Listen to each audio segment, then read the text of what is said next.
Hi, this is what we're looking at today.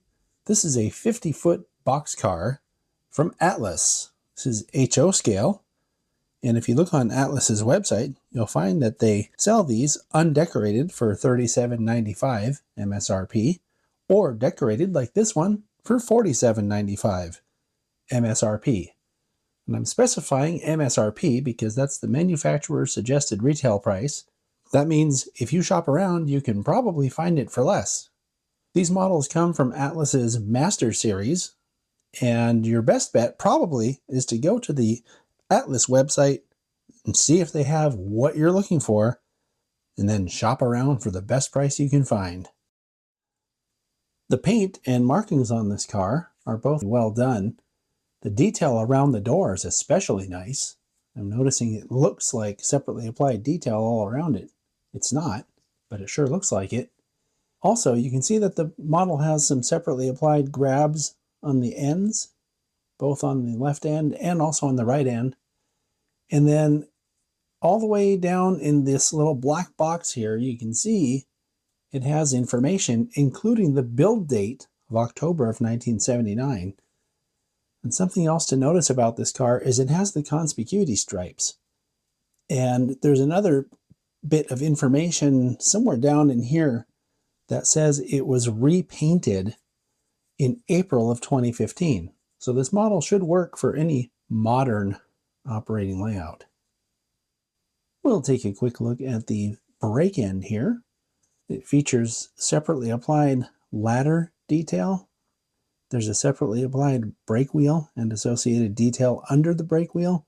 This grab that goes across the car looks to be a separately applied wire grab. And look down here. There's an uncoupling lever. That's not something you see all the time on HO scale models. More and more recently, but it's a nice detail to have.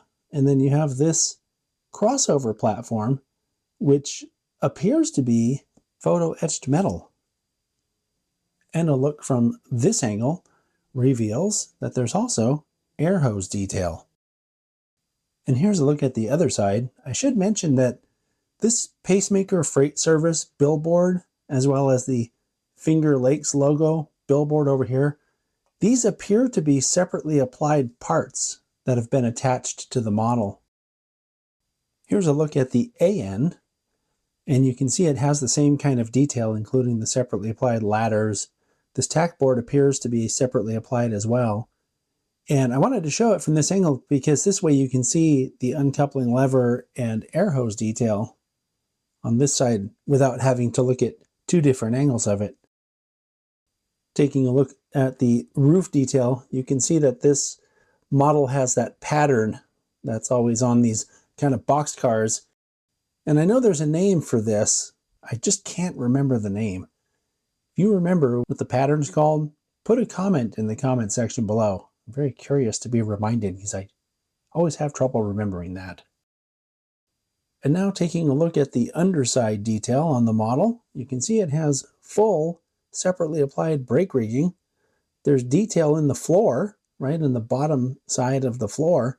And from this angle, you can see that it has metal wheels and body-mounted knuckle couplers. All right, now I'll weigh the car. 5.1 ounces. According to my handy-dandy cheat sheet, the car should weigh about 4.7 or 4.8, somewhere in that range. So it's actually overweight. And frankly, if you have a car like this that has a weight discrepancy, you would rather have it be overweight because cars that weigh more tend to track better. This is a very solid and nicely done release from Atlas.